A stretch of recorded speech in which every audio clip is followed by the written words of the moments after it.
오늘 말씀을 여러분들이 평상시에 조금 관심 있게 이 말씀을 보신 분들은 이 말씀에 대해서 상당히 고민하는 말씀이 됩니다. 오늘 이 말씀을 읽을 때도 여러분들이 대충 읽지 않고 세심하게 잘 보신 분들은 아마 고민이 일어날 겁니다. 어떤 고민이냐면, 이 말씀대로 한 작은 사람 하나를 실족하게 만들면, 범죄하게, 실족이라는 것은 범죄하게 만들면 이런 뜻입니다. 범죄하게, 나로 인해서 다른 사람이 범죄하게 만들면 그 사람은 연자맷돌을 이렇게 메고 바다에 빠져 죽는 것이 낫다. 이렇게 얘기하고 있고, 또 만약에 손이 범죄하거든 손을 찍어버리라. 그리고 발이 범죄하거든 발을 찍어버리라. 한마디로 잘라버리라는 거죠. 그리고 눈이 범죄하면은 눈을 빼버려라.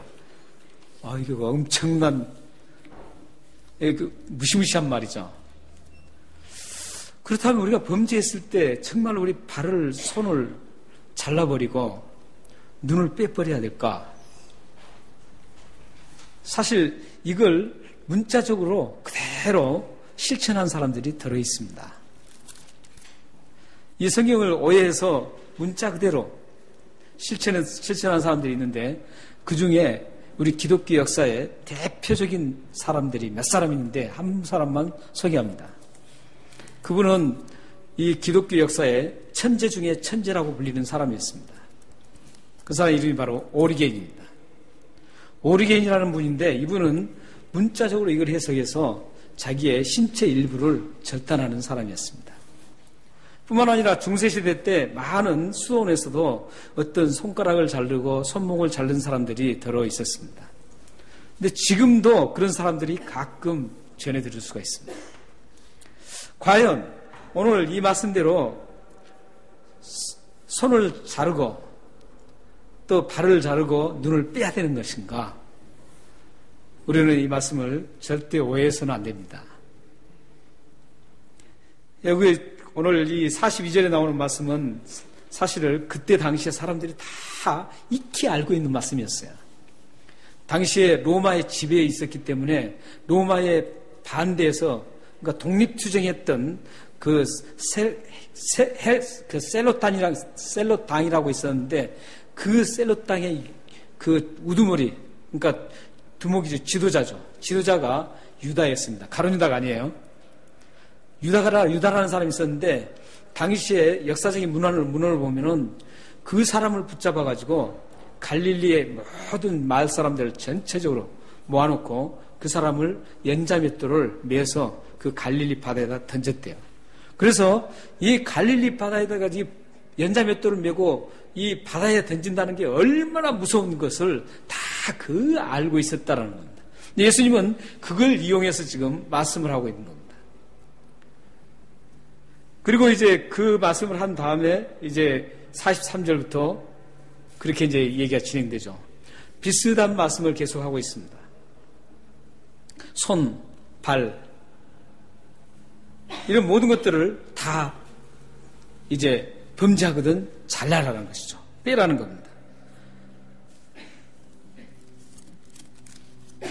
그러므로 이 말씀은 정말 우리가 이 말씀을 오해하지 않기 위해서는 여러분들이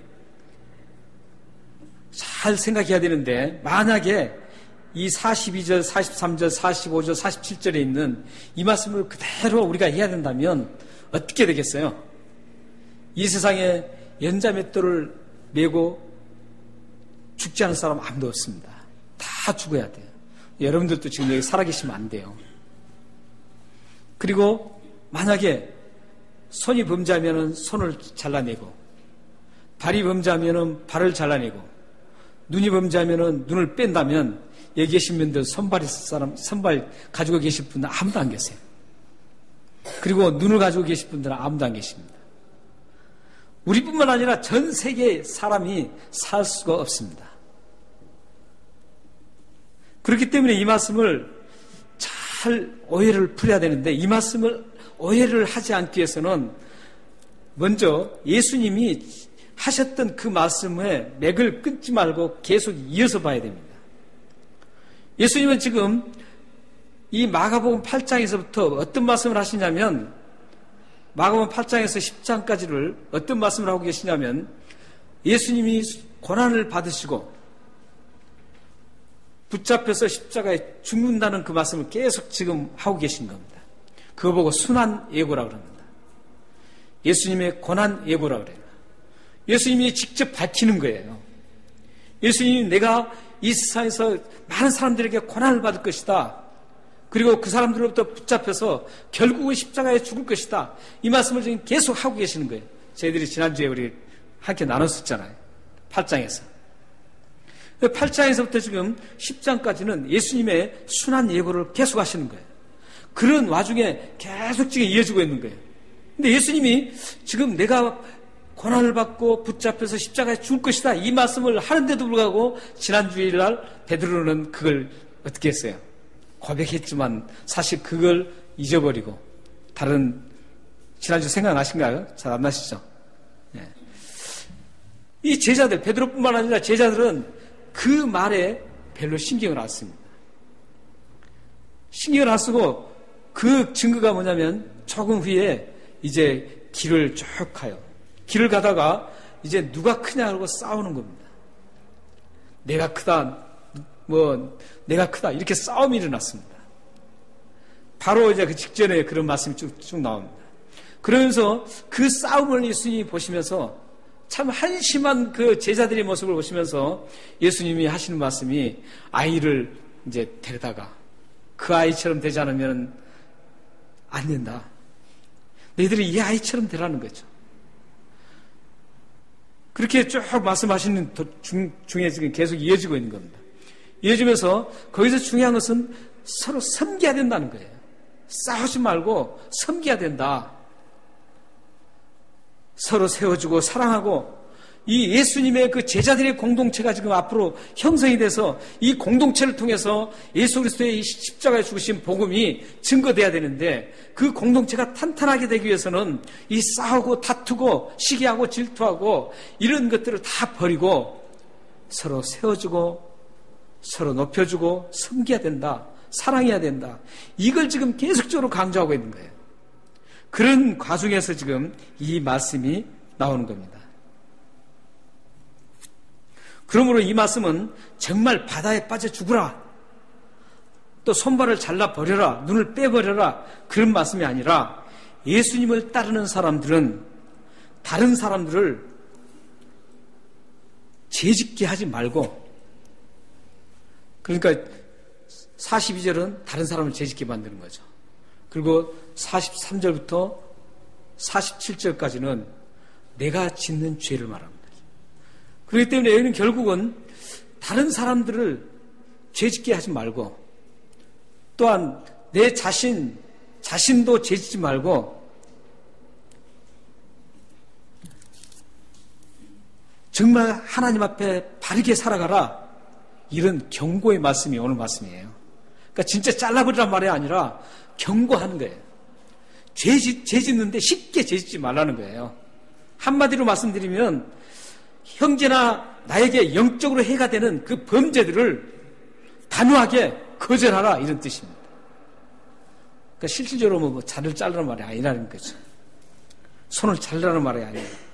우리 속에 일어나는 그 범죄들, 형제들 간에 서로 다투고 서로 내가 높아지려고 하고 시기하고 이런 모든 것들 그게 손이 될 수 있고 눈이 될 수 있고 발이 될 수 있기 때문에 그런 부분들을 단호하게 단절시키라는 겁니다. 신체의 일부를 자르라는 말이 아니라 우리의 그 죄로 가는 그런 모습들을 단절을 시키라는 그런 말씀을 지금 예수님 하고 계시는 거예요. 손과 발, 눈은 사실 삶을 이끌어가는 아주 주도적인 역할을 합니다. 우리 신체에서 손, 발, 눈 이게 우리의 삶에 우리 모든 것들을 이끌어갑니다. 물론 이걸 통해서 생각이 이제 가장 주도적이죠. 마음이 주도적이죠. 그런데 이 마음이 이 세 가지 활동에 의해서 이루어진다는 겁니다. 아주 이 세 가지는 뭘 하는데 잘 조화가 이루어집니다. 굉장히 조화가 잘 돼요. 사실 눈이 보면은 어떻게 됩니까? 눈이 보면은 갑니다. 가서 어떻게 돼요? 발이 가죠. 발이 가면은 그곳에서 손이 이제 활동을 합니다. 아주 잘 조화를 이루어요. 그래서 옛날 우리말이 있죠. 도둑질도 손발이 맞아야 된다 그러죠. 도둑질도 손이 따로 발 따로 하면 안 되잖아요. 그러니까 손발이 맞아야 되는 것은 뭐 두 사람이 맞아야 된다 이런 뜻이 아니라는 거예요. 우리는 그렇게 많이 이해하잖아요. 근데 도둑질 하려면 어느 집에 가려면 그 집에 발이 제대로 가야 되잖아요. 그리고 가서 그 손으로 도둑질을 해야 되는 것이죠. 근데 발이 도둑질을 해야 될 곳이 있는데 엉뚱한 데로 가면 도둑질이 되겠어요? 안 되잖아요. 손발이 맞아야 됩니다. 그래야만 도둑질도 잘합니다. 예를 들어서 탐나는 물건이 있어요. 저게 굉장히 탐나요. 탐날 때 일단 눈으로 보게 되죠. 눈으로 보면 탐이 나죠. 그러니까 창세기 3장에서 제일 처음에 타락할 때 어떻게 돼요? 타락할 때 눈으로 보죠. 보니까 보암직도 하고 먹음직도 하고 탐스럽다 이렇게 하죠. 이 눈이 그렇게 만들어요. 꼭 좋은 거 보면 욕심을 부리게 돼 있어요. 그 좋은 거 있으면은 꼭 가지고 싶은 충동이 일어나요. 그래서 그 가지고 싶은 걸 딱 봤단 말이죠. 봤으면 그걸 향해서 이제 어떻게 해야 돼요? 발걸음이 가게 되죠. 발이 갑니다. 가서 손이 그걸 짚습니다. 집어가지고 가져옵니다. 그거 보고 뭐라 그럽니까? 성경에 도둑질 하지 말라는 계명을 어기게 되는 겁니다. 살인도 마찬가지죠. 죽는 얘기하면 또 조금 안 좋으니까 제가 죽는 얘기는 안 했습니다. 모든 범죄는 이 과정을 따르고 있습니다. 이렇게 못된 것만 그런 게 아니라 좋은 것도 마찬가지예요. 불쌍한 사람을 봤어요. 참 불쌍한 사람을 봤어요. 근데 지나가다가 불쌍한 사람을 봤는데 그 사람을 보는 순간 눈이 불쌍하게 생각돼요. 그래서 그 사람한테 다가가요. 지금은 우리 교회 이제 너무 멀리 가셔서 지금 나오지 못하고 계시지만 그분이 한 번은 여기 시티를 지나가는데 그 노숙자 있잖아요. 노숙자가 굉장히 하람하게 막 때가 구격하고 이런 차림으로 거기서 구걸을 하고 있더래요. 그래서 굉장히 불쌍해서 가서 보니까 너무 불쌍하더래요. 그래서 그분에게 가서 빵이랑 이런 거 사가지고 음식을 사가지고 갖다 주고 왔다는 말을 들었습니다. 불쌍한 사람이 있을 때 다가갑니다. 뭐가 가요? 발이 가죠. 손이 갑니까? 아니잖아요. 발이 가요. 발이 가서 자신의 호주머니에 돈을 꺼내놓습니다. 그래서 그 돈을 손을 통해서 건네줍니다. 이 착한 일도 이런 과정을 통해서 이루어집니다. 똑같은 손과 발, 눈인데 어떨 때는 이 범죄함, 하나님이 싫어한 그 범죄함으로 가고 어떨 때는 하나님이 기쁨이 되는 그런 선한 행동을 한다는 것이죠. 그럴 때 어떻게 해야 되냐 이거죠. 만약에 잘못된 하나님이 싫어하는 하나님이 좋아하지 않는 그런 범죄 현장으로 지금 범죄 현장을 보고 그것을 유혹받는 그 눈이 있다면 어떻게 해야 돼요? 눈을 영적으로 닫아라, 거절하라는 거죠. 그게 빼라는 의미예요. 거절하라는 거예요. 그리고 그것을 가려고 할 때 그 발걸음을 멈추라는 거예요. 멈추라. 그 멈추라는 게 바로 거절하라. 가지 말고 거절하고 발걸음을 돌리라. 이런 의미가 바로 이 발을 절단하라는 의미입니다.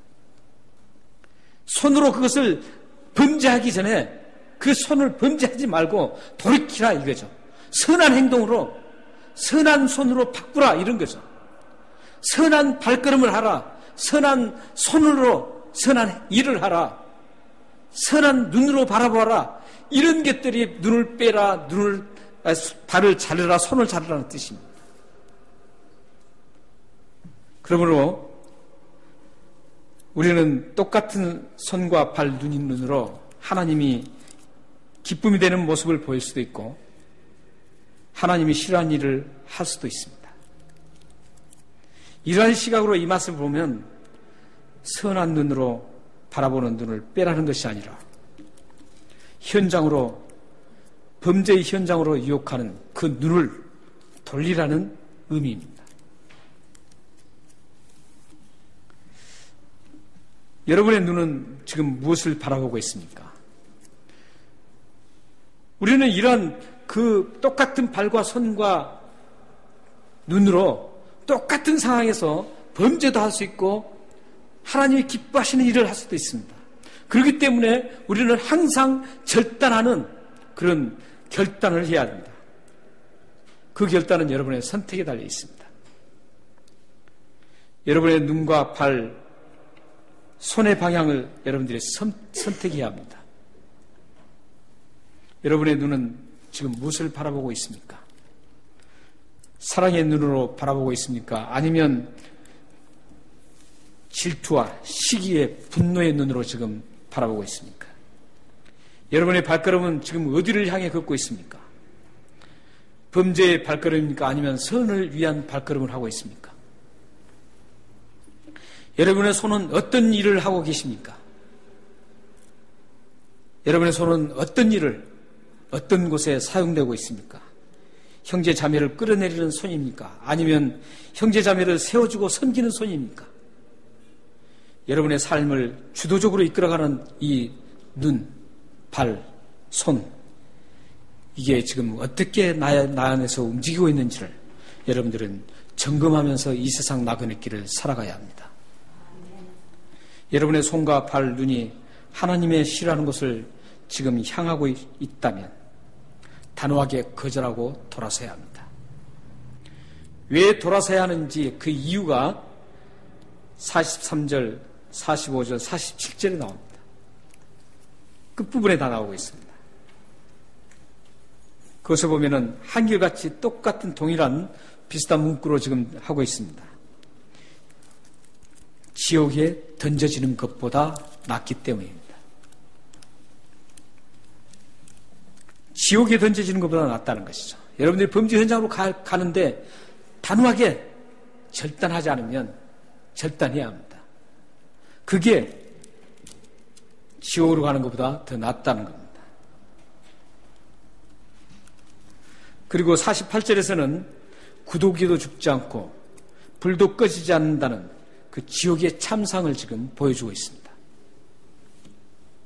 그런데 우리는 여기에서 심각하게 한번 생각해 봐야 할 게 있습니다. 여기에 나오는 지옥. 지옥이라는 말은 예수를 믿지 않는 사람이 가는 영원한 지옥을 가르치지 않습니다. 지금 예수님의 그 계속 하시는 그 문맥상에서 보면 그것은 영원한 지옥 불못을 지금 가르치지 않습니다. 예를 든다면 지금 예수님의 제자들이 잘못됐다고 해서 영원한 지옥으로 보낸다. 이것은 율법입니다.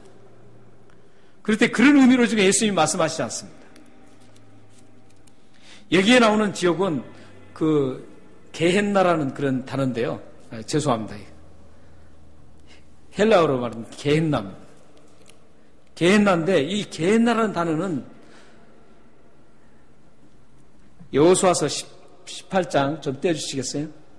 예, 읽지 않습니다. 성경 구절만 여러분들이 참조하시라고 제가 띄워드리겠습니다.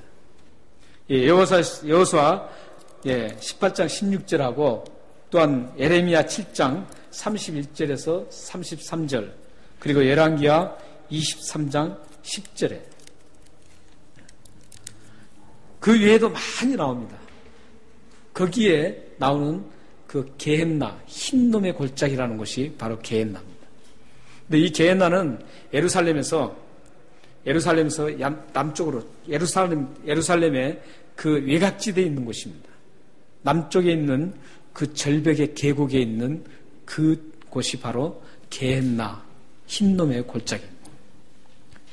그곳은 아주 시체를 태우는 곳이었고 냄새가 지독하게 나는 그런 아주 좋지 못한 그런 장소였습니다. 그것은 이제 여러분들이 제가 아까 띄워드린 그 말씀을 보시면 자세히 나오니까 설명을 안 해드리겠습니다. 지금 예수님이 말씀하신 것은 지금 현실적인 개인날을 얘기하고 있습니다. 그러니까 앞으로 가는 그 영원한 불못을 여기 보면 그렇게 생각하는 분들이 많아요. 그런데 막 영원히 죽어서 가는 그런 지옥이 아니에요. 이 지옥의 단어, 개인나라는 단어가 성경에 총 12번이 나와요. 12번이 나오는데 야고보서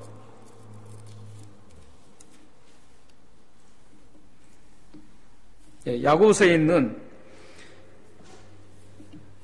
야고보서 3장 6절에 그 나오는 지옥이라는 단어, 게헨나가 나오는데 그 게헨나만 진짜 지옥입니다. 그리고 11곳, 11군데는 다 비유적으로 나왔는데 그 11곳 모두는 현실적인 그 흰놈의 골짜기를 비유로 말씀하고 있는 겁니다. 그렇기 때문에 오늘에는 말씀에 나오는 이 게헨나도 역시 불신자가 가는 지옥이 아니라 현실 속에서 경험되어지는 그 현실 속에서 지옥을 경험하는 그 지옥을 지금 의미하고 있습니다.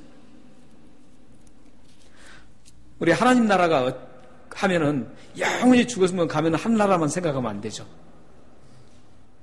예수님이 가르치셨던 마태복음 13장이라든지 이 하나님 나라의 개념은 어떤 개념이냐면은 지금 현실에 이루어지는 하나님 나라의 개념. 하나님 나라가 지금 현실에 이루어지고 있다는 거죠. 그 하나님 나라가 이루어진 것은 어떻게 이루어집니까?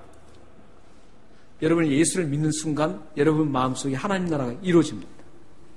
그게 지금 하나님 나라가 이루어진 거죠. 그래서 그 이루어진 하나님 나라가 구체적으로 이 세상에서 경험되어지는 겁니다. 이 세상을 살아가면서 여러분들이 마음속에 이루어진 하나님 나라가 이 세상에서 계속 하나님 나라가 경험되어져야 돼요.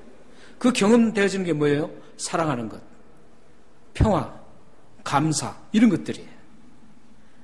이런 것들이 계속적으로 우리 삶 속에서 경험되어져야 돼요. 그리고 우리가 죽으면 어디로 갑니까? 그 하나님 나라가 이루어진 사람만, 현실의 하나님 나라가 이루어진 사람만 영원한 하나님 나라를 가는 겁니다. 지금 하나님 나라가 이루어지지 않은 사람은 절대 하나님 나라를 못 가는 거예요. 장래 죽어서 하나님 나라도 못 갑니다. 지옥도 마찬가지입니다. 지옥도 지금 이 세상에서 경험되지는 지옥이 있어요. 앞으로 우리가 죽으면 또 예수를 믿지 않는 사람이 또 가는 지옥이 있어요. 이 세상에서 경험되어지는 그 지옥들이 있어요. 그 지옥들이 어떻게 경험되죠? 서로 다투고 시기하고 내가 높아지려고 하고 분쟁하고 이런 모습들이 바로 어떤 모습이에요? 이 세상에서 경험되어지는 그 지옥의 모습입니다. 여러분들은 어떤 걸 경험하면서 살아야 되겠어요? 여러분들은 다 하나님 나라가 형성되어 있잖아요. 이루어졌잖아요. 저는 분명히 확실합니다. 저는 하나님 나라가 분명히 저 안에 이루어졌습니다. 그렇기 때문에 저는 죽어서도 하나님 나라 갑니다. 그런데 이제 이 하나님 나라가 경험되어지는 것은 신앙의 성장 문제입니다.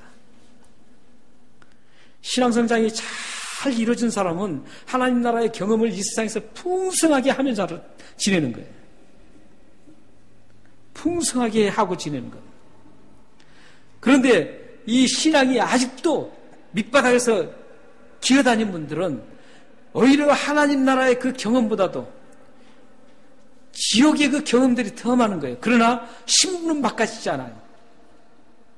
신분은 바꿔지지 않지만 이 현실 세계에서 지옥적인 것들을 경험하며 살아가는 거예요.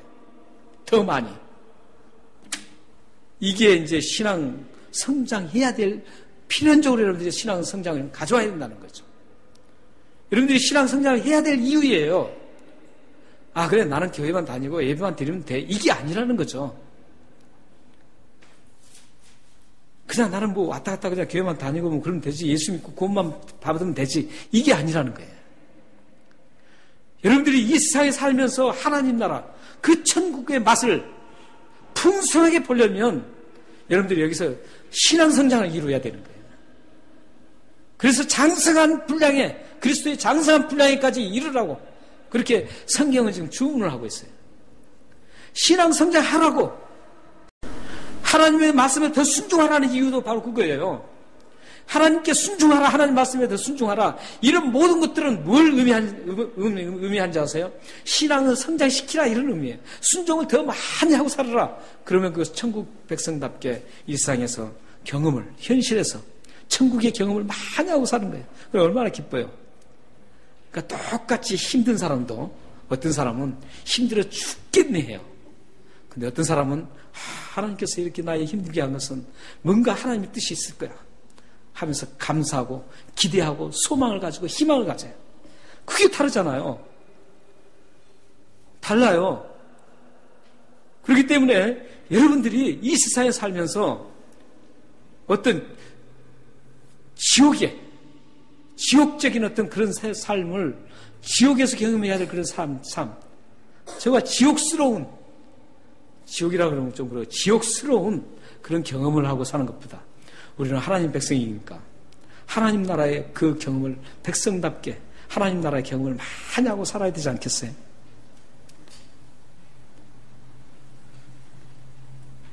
그래서 이건 전체적으로 봤을 때 말씀 계속 드리지만 찍어버리라, 떼버리라, 죽으라 이런 말은 진짜 그렇게 하라는 게 아닙니다.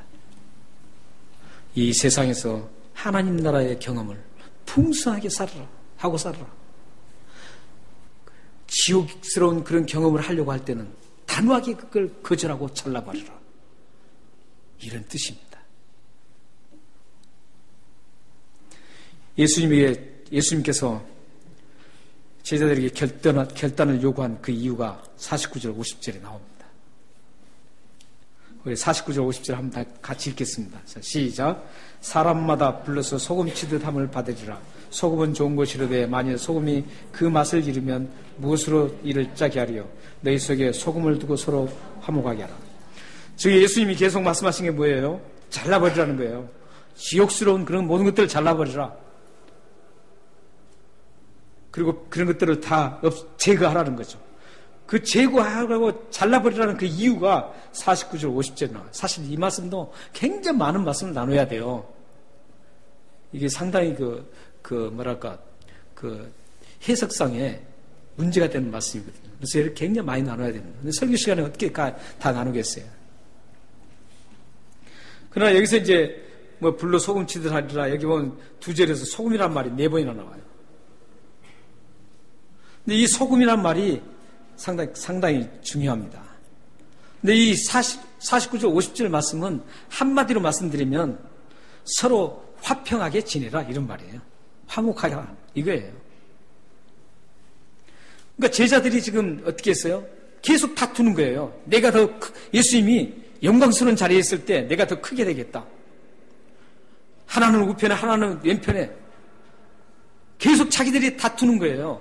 길에 오면서 그 앞절에 보면은 예수님께서 여쭤봐요. 너희들이 길에 오면서 무엇을 했느냐 이렇게 물어봅니다.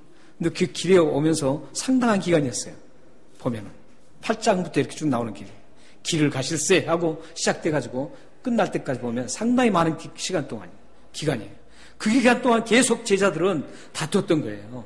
뭘 다투었다고요? 내가 더 예수님이 어떻게 영광스럽게 될 때 내가 더 위에 올라가겠다고. 이렇게 계속하는 거예요. 그래서 예수님 답답하니까 어린아이를 불러서 앉히고 너희들이 이 어린아이 같이 되라는 거예요. 그래서 말씀 나는 거예요. 그렇게 쭉 하면서 보면서 지금 이 말씀 전체가 어떤 말씀이에요? 서로 다투지 말고 화목하라 이겁니다. 지금 그 결론을 딱 맺어주는 거예요. 지금 50절에 다투지 말고 화목해야 된다는 겁니다. 제자들의 공동체는 자리다툼이 아니고 연약한 사람들에 대한 멸시도 아니고 나보다 못한 사람을 좀 눌려서 내가 더 높아지려고 하는 그런 지옥과 같은 현실을 살지 말고 이제 서로 높여주고 어린아이처럼 순수하게 맞아져서 하나님 나라의 공동체처럼 내 이제 살아가라. 그걸 한마디로 말씀한 게 50절이라는 겁니다. 서로 화목하라 이거죠. 근데 뭘 두고 화목하라 그럽니까? 소금을 두고. 성경에 소금이란 말이 참 중요하게 많이 등장됩니다. 성경에는 소금이 한 6가지로 해석되어 나옵니다. 복잡해요, 그러니까. 6가지로 해석이 돼요. 언약의 소금이 있고요. 제사 지낼 때 뿌리는 언약의 소금이 있었어요. 근데 그때마다 거기에 연결해서 봐야 되는 겁니다. 그리고 여러분들이 잘 아시는 것처럼 마태복음 5장에 나오는 너희들은 세상의 소금이라. 그 맛을 잃으면 어떻게 되겠냐? 맛을 내는 소금이 있어요. 또 부패를 방지하는 소금이 있어요. 또 연합을 하라는 그런 소금이 있고요. 성경에는 이렇게 많은 6가지 정도의 소금으로 정리가 될 수 있어요. 이 소금이란 굉장히 중요한 거였어요. 당시에는. 지금은 소금이 별로 생각하죠. 근데 당시에는 이 소금이 석유보다 더 중요했습니다. 석유가 일상화되지 않을 때는, 지금은 전쟁이 뭐 때문에 전쟁하죠? 석유 때문에 전쟁이에요. 모든 곳 지금 이라크를 침공하고 이런 모든 것들은요, 다 석유 때문에 전쟁하는 거예요. 1차 대전도 석유 때문에 전쟁했어요. 2차 대전도 마찬가지예요. 지금 일어나는 전쟁 모두가 석유 때문이에요. 그런데 이 석유가 중요하게 쓰이지 않을 때는 뭐 때문에 전쟁하는 줄 아세요? 소금 때문에 전쟁했습니다. 소금이 그만큼 중요했어요. 소금 때문에 전쟁했어요. 그 역사적인 사실을 제가 말씀드려보면, 소금 때문에 전쟁이 일어났던 그런, 여러분들이 잘 아는 프랑스 대혁명이 있죠. 이 프랑스 대혁명이, 그 대혁명에 불을 붙인 게 뭔 줄 아세요? 소금 폭동이었어요. 그 소금 폭동 때문에 프랑스 혁명에 움직이던 그 혁명이 완전히 폭발했던 겁니다. 그리고 미국 독립전쟁은 어떤 남북전쟁이었다고 그렇게 생각하는데, 물론 남북전쟁이죠. 독립전쟁을 막 이렇게 하고 있을 때, 그걸 독립전쟁을 격화시킨 게 뭔 줄 아세요? 그러니까 영국이 독립을 시키지 않으려고 그랬죠. 영국이 미국을 독립을 시키지 않으려고 굉장히 했어요. 그래서 그게 결국은 남북전쟁으로 일어난 겁니다. 그 독립전쟁도 영국이 미국에 소금을 봉쇄해버렸어요. 소금을 봉쇄하자 미국에서 일어나가지고 결국은 이 독립전쟁에 승리를 하게 됩니다. 이렇게 굉장히 이 소금이 중요하게 쓰였어요. 그래서 이제 역사적으로 쭉 보면은 옛날에는 어떤 소국들끼리 싸울 때 뭘 쟁탈하려고 하냐면 소금을 쟁탈하죠. 소금이 많은 곳에 계속적으로 진격했다라는 겁니다. 이 소금이 그만큼 굉장히 필수적이고 굉장히 중요하게 쓰였습니다. 과거에 화폐가 발달되지 않을 때도 물물 교환으로 가장 값진 것이 소금이었다 그럽니다. 이런 소금이 성경에는 아까 말씀드린 대로 6가지 정도로 쓰이고 있습니다. 쓰고 있는데, 그렇다면 이제 다른 것만 설명을 막 하면 복잡하니까요. 50절 말씀에 이 소금을 두고 화목하라, 이것은 어떤 소금이었을까? 이거죠. 여기는 2가지 소금이 섞여 있습니다. 하나는 제사를 지낼 때 언약을 뿌렸던 그 소금과 연합을 위한 소금이었습니다. 그러니까 이게 제자들은 지금 하나님의 백성으로서, 언약 백성으로서의 그 하나님 백성이 된 거예요. 언약 백성으로서의 하나님이 됐어요. 그러니까 언약의 소금이 그 안에 있는 거예요. 그런데 서로 다투고 하지 말고 이제 연합을 하라는 거죠. 연합의 소금이. 그래서 이 소금을 두고 하라, 이것은 너희들이 이미 연합이 되었는데, 이미 하나님의 언약 백성이 되었는데, 이제 그 언약 백성이 단단하게 되려면 연합을 해야 된다 이거죠. 연합을 해야만 화목이 된다는 거죠. 이 말씀을 제대로 잘 설명해 준 말씀이 있습니다. 고린도후서 5장 18절에서 19절입니다. 예, 띄워주실 겁니다. 우리 한번 읽겠습니다. 자, 시작. 모든 것이 였으며 그가 그리스도로 말미암아 우리를 자기와 화목하게 하시고 또 우리에게 화목해 하게 하는 직분을 주셨으니 곧 하나님께서 그리스도 안에 계시사 세상을 자기와 화목하게 하시며 그들의 죄를 그들에게 돌리지 아니하시고 화목하게 하는 말씀을 우리에게 부탁하셨느니라. 18절 한번 더 보여주시겠어요? 모든 것이 하나님께로서 났으니 이것은 구원받은 백성을 의미합니다. 그러니까 언약 백성으로서 났다는 뜻입니다. 우리는 언약 백성입니다. 하나님께서 우리를 언약을 해서 우리는 하나님 백성이 됐어요. 약속을 해서. 어떤 약속이었습니까? 예수님을 믿으면 구원을 받고 하나님 백성이 된다는 것. 그 언약이에요.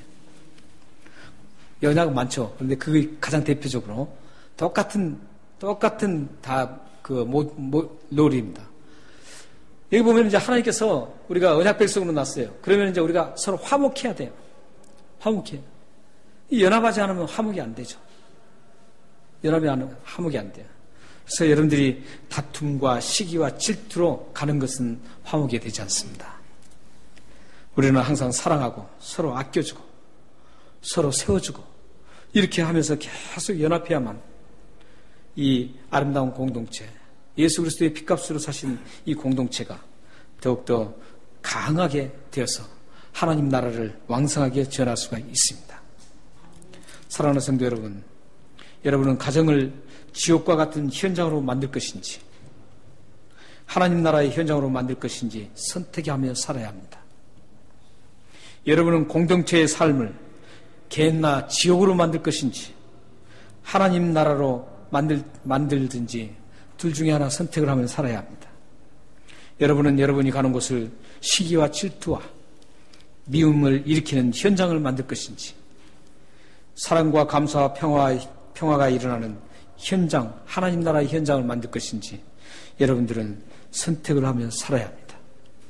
그 선택이 바로 여러분들이 잘라야 할 것들이 있습니다. 선택은 여러분들의 몫입니다. 우리의 선택은 우리의 현실을 개인 나라로, 우리의 현실을 하나님 나라로 만들 것인지 선택해야 합니다. 과감하게 여러분들은 자를 것을 잘라야 합니다. 여러분의 결단이 하나님의 기쁨이 되어서 행복과 감사가 넘치는 그런 복된 삶의 현장이 되기를 주님으로 축원합니다. 기도하겠습니다.